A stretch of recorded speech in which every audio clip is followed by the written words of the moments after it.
Hello, this is Albatros, and today we'll be talking about Onlyfans and the digital pornography industry.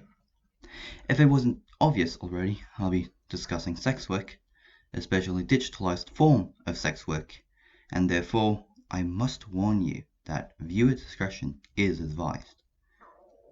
Onlyfans is a content subscription service based in the United Kingdom.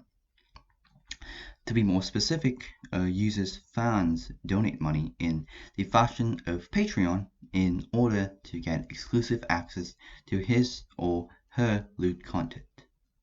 On face value, it seems as if this is a great opportunity for mostly young women to make a little income on the side in this so-called gig economy, which is really a dog whistle for not paying work is enough to make ends meet. But nevertheless, if it helps these women pay their bills, this must be good, right? There are criticisms of this gargantuan platform sprawling millions of users and thousands more signing up each month. The platform itself has been a controversial topic, with many people on the internet thinking it makes pornography too accessible for young women to get into the industry. This may be true, but as always, faulting the victim of the system which enables and encourages such exploitation amounts to nothing more than making yourself feel good. The actual problem is capitalism and its ability to commodify everything, from human labor to literal humans. 1. Growing market. The influence and market share of digital pornography is increasing. Back in 2012, only 8 years ago, a ex-biz poll estimated that the pornography industry was worth around $5 billion a year. In 2018, the number tripled to a staggering $15 billion a year. To put this in perspective, it makes it bigger than Netflix and the entirety of Hollywood. These markets became more popular as pornography became digitalized and more accessible for people to join up in. Early pornography of the last century required some form of professional equipment, a studio, film crew, and a distributor to produce and sell the films, which inevitably caused a form of pseudo-professionalism within the industry. The rise of internet and the ever-improving capacity and ability of digitalizing these videos caused a massive shift in pornography, as well as the phone's camera quality increasing in general, as well as how YouTube had revolutionized sharing videos with other people. It obviously corresponded and improved as well. Pornography today is incredibly easy to access. All you need is to search up a website that hosts and creates pornography and click the videos, much in fashion with the way YouTube works. The advertisements on the hosting site, along with the premium the user may or may not have to pay, increases profit while effectively eliminating the need to rely on a distributor, as the hosting website is a lot more lenient on restrictions. This is great news for the pornography industry, but it also means harboring illegal videos. One such example is Rose Kalemba.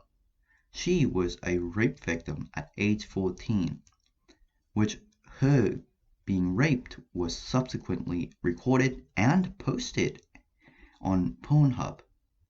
One of the videos of her being raped had over 400,000 views.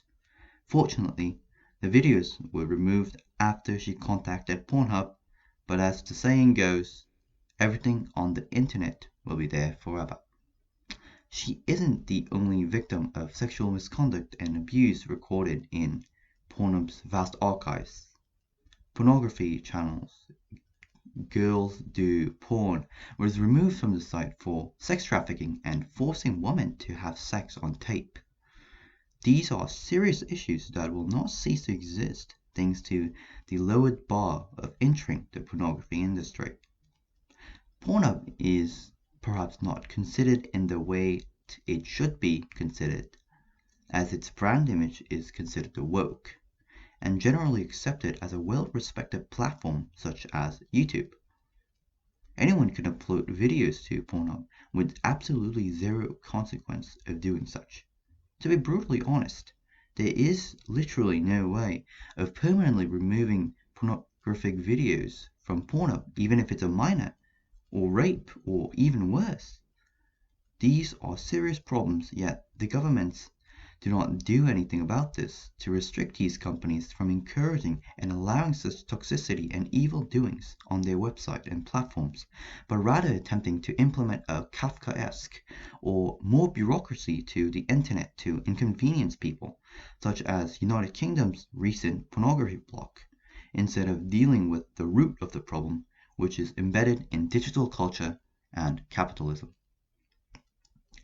This will only worsen as pornography becomes shared more frequently and more casually, such as in Snapchat and more recently in Onlyfans. 2. Capitalism and pornography. Before I even planned this video, I came across a Reddit Ask Me Anything post of a young woman talking about how she was fired very recently, but using OnlyFans she was able to not only sustain herself, but in fact make more money than her previous job. This was astounding to me, as I did not think this OnlyFans thing would be so successful to the point where it beats wage-stagnant jobs that haven't increased its pay since the 1970s. That's a fairly low bar to beat, but the point still stands. What happened to the woman on Reddit is objectively good, as she can avoid poverty by selling pictures or videos on OnlyFans. This does show a clear problem in the system though, and that is nothing other than capitalist exploitation. Liberals love to champion sex work, and the recent rise of OnlyFans or casual pornography as empowering for women. Nothing could be more ridiculous of a claim. Nothing more could be intertwined with not just moral corruption, but rather the economic corruption and collapse than the popularity of sex work increasing. Criminologist Andreas Wilks and Leonis Tess states, in the textbook on Soviet criminology, it was argued that social sores such as prostitution, drug addiction, etc. are phenomena peculiar to a society where decaying capitalism reigns. In the Soviet Encyclopedic Dictionary, published in 1980, it was stated that prostitution arose in class of anti-socialist society and is widespread under capitalism. An example of this, ironically, would be the collapse of the Soviet Union. Although prostitution probably existed to a certain degree within the Soviet Union, it was most definitely not as widespread as in capitalist nations, as sex work in general was considered anti-socialist after the end of the war communism period in the Soviet Union. Women who were previously employed in careers such as medicine, science, and other careers that have labor value were forced to turn to prostitution in order to survive. Sex work rising and more people, especially women, coming to such is not a success story of the gig economy, but the furthering devaluing of the common worker and their career. First, it was to have multiple jobs and live inside your minivan. Now it's digital prostitution to make ends meet. Even without the notion of forcing people to prostitution, especially normalizing such, it is economically bad in and of itself. As I stated above, people are able to make more money being an OnlyFans content creator than contributing to the economy. Just as bankers and other jobs that do not create real value other than value intrinsically unique to capitalism, it lowers the amount of people able to work in careers that are necessary for the economy to function. To add, how can someone view someone as an equal if you can pay them to order them to do acts that gratify your sexual fantasies? Everyone can buy bread, but if no one bakes, then how are you going to feed yourself? This is the main oxymoron of post-outsourced capitalism. 3. Victim shaming. Now that I have asserted why the pornography industry and the ease of accessibility of such is not a positive, wholesome story, but another example of the neoliberal system collapsing on itself, I will argue the fault of this is not necessarily the fault of the individual whom is selling pornographic material to be distributed by Onlyfans to customers. In most Marxist visions of market capitalism, production creates the consumer. In the case of Onlyfans, it is the same. According to a 2012 research by the International Journal of Sexual Health, most of the 176 women interviewed claimed the reason of being a pornography actress was for the money. Only one claimed she was coerced into doing such. At face value, it seems these women are trying to take the easy way out and not join the workforce to contribute to the labor force. This claim is spread widely across the political spectrum, both in the identitarian left and the identitarian right. I disagree with this logic. Antagonizing someone for choosing a career that seemingly requires less hurdles, or due to its obviously higher pay at glance than a minimum wage job, is not bad. A rural voter is not a bigoted fascist for not wanting immigrants flooding in and lowering his labor value. However, it is not the immigrants' fault that they have been exploited by the ruling class either. It is pedantic and useless to fault people who subscribe to OnlyFans and watch content, or fault the creators that are simply trying to make ends meet and have found a better way of doing so without resorting to exploitation of others. This form of hating on other workers is very similar to political demagogues pushing identity politics. Remember, every time you do ideology purity tests, or which job deserves liberation from bourgeois oppression, you're helping no one but the ruling class. This does not mean I am for sex work. I believe that if a revolution were to come, sex work should be abolished, as its nature is obviously exploitative to the individual offering sex for some reward. You can do this without hating or shaming sex workers. Violence committed against sex workers should be condemned, and decriminalizing sex work can help mitigate this. According to a 2012 interview with a New York City sex worker by Human Rights Watch, she states, "If I took a lot of condoms, they would arrest me. If I only took one, or a few, I would run out and not be able to protect myself. How many times have I had unprotected sex because I was afraid of carrying condoms? Many times." As she said above, the police used the possession of condoms to arrest people. They would stop alleged sex workers and use the possession of condoms and essential protection to stop HIV transmission and other sexually transmitted infections as evidence to arrest these people. There also have been reports in New York City about how police demand sex from sex workers. This only creates more burden on the medical system and creates public health issues.